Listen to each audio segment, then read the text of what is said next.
In this video, I'm going to talk about a slightly uncomfortable method to pick your weakness, and this is something you would want to consider for a senior role, ideally applying with a high-performing company. Now, the reason why I wanted to bring this to your attention is also because I wanted to highlight the fact that even today, even nowadays in an employer-driven market, when the expectations from candidates have increased, people still do use fake weaknesses, such as turning a positive into a negative. I work too hard. This still exists, by the way. And people still use what they've been using 10 years ago, that is public speaking, and they pitch it with Toastmasters. And you'll be familiar, I guess, with these things. So as someone who's talking to candidates pretty much on a daily basis, I still see these weaknesses being used. And I can tell you from the other perspective, it's not quite, you will not score too well in a job interview using these approaches. So then what you want to do here would be to differentiate yourself a little bit from other candidates, to come up with something which is a bit more original and a true weakness which you have and which you can talk about in such a way that you would increase your chances to pass that job interview. The situation, so basically what I'm advising you here would be to pick something from the specific job description for which you're applying for, on the idea that job descriptions are nothing more than marketing manifestos these days. And almost inevitably, there will be some element in the job description which you will not be 100% familiar with, right? So this would be picking the weakness. But let me first explain to you what people tend to usually do for picking their weaknesses. Some of the better candidates tend to do would be to basically pick something which is opposite what you're supposed to be good at, right? So for instance, if you're applying for a software engineer role, you could use sales as a weakness, right? Or if you're applying for a sales role, you could say, hey, my specific technical expertise with this technology is quite limited, right? And you could easily go with these things, which is nothing wrong with picking a weakness which is you're not supposed to be good at in the first place, right? However, there are certain scenarios where people are supposed to have a little bit of knowledge of both interpersonal skills and technical abilities. And one such example would be for someone who's a staff software engineer.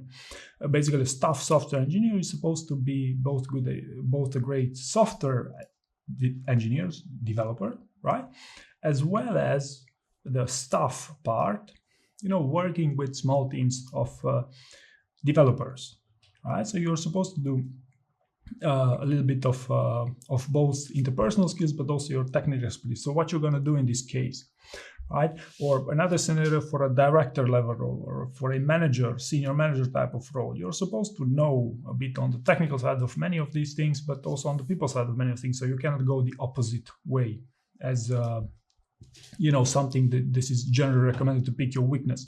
So then what I recommend to you to do here would be to, again, go to the job description and see for something that you're generally not experienced with.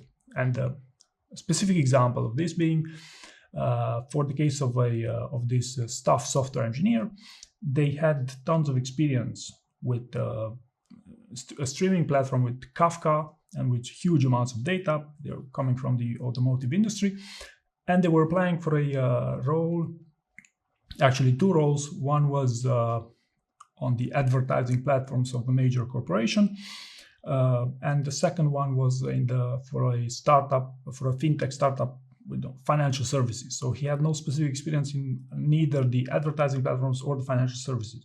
However, the underlying thing was there, the streaming, dealing with huge amounts of data and stuff like that. So what I advised to him was, hey, what if you pitch directly when you go for advertising platforms? Hey, I have no prior experience working with advertising platforms, which is, a pretty core thing from the job description.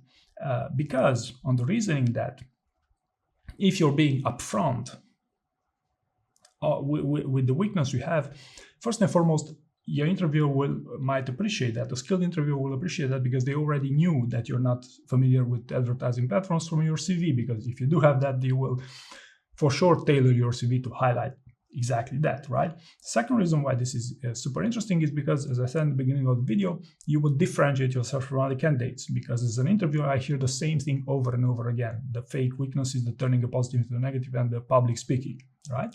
And the third thing, and probably the most important from your point of view as a candidate interviewing behaviorally with the role to differentiate from other candidates, would be to create a contrast.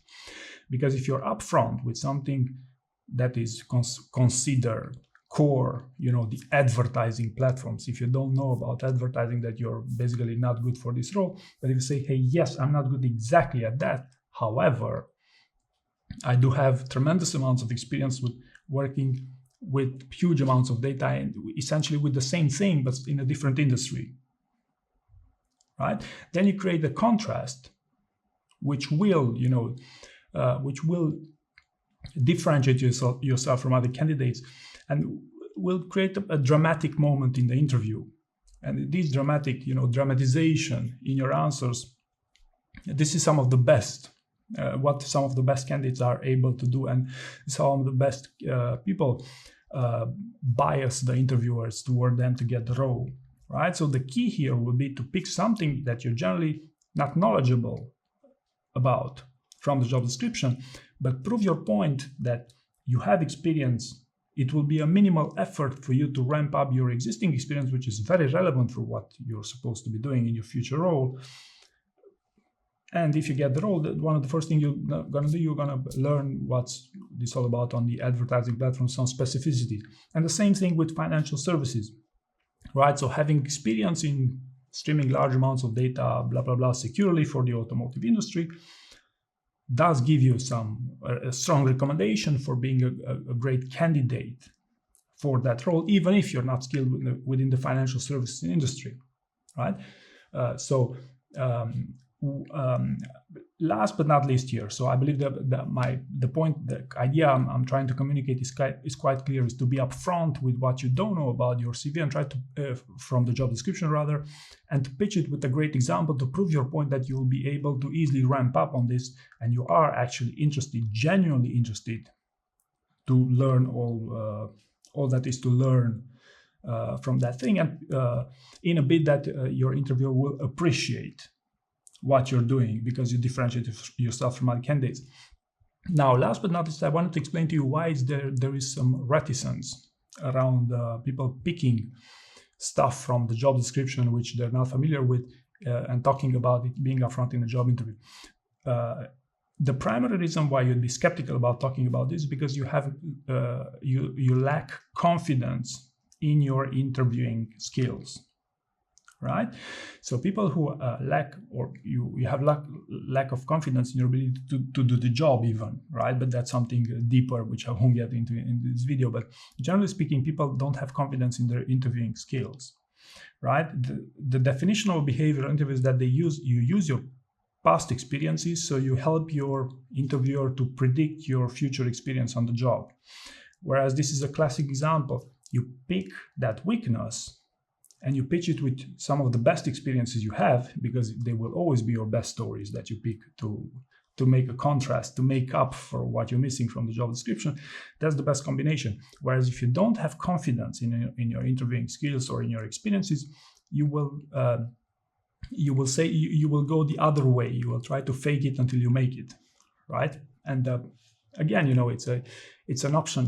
It's a decision you have to make on your own. However, for a high-paying job, for a senior role these days, I'd rather try to differentiate myself in a positive way from the other candidates, and I've had some good success using this approach. So I hope you found this useful, and thank you very much for watching.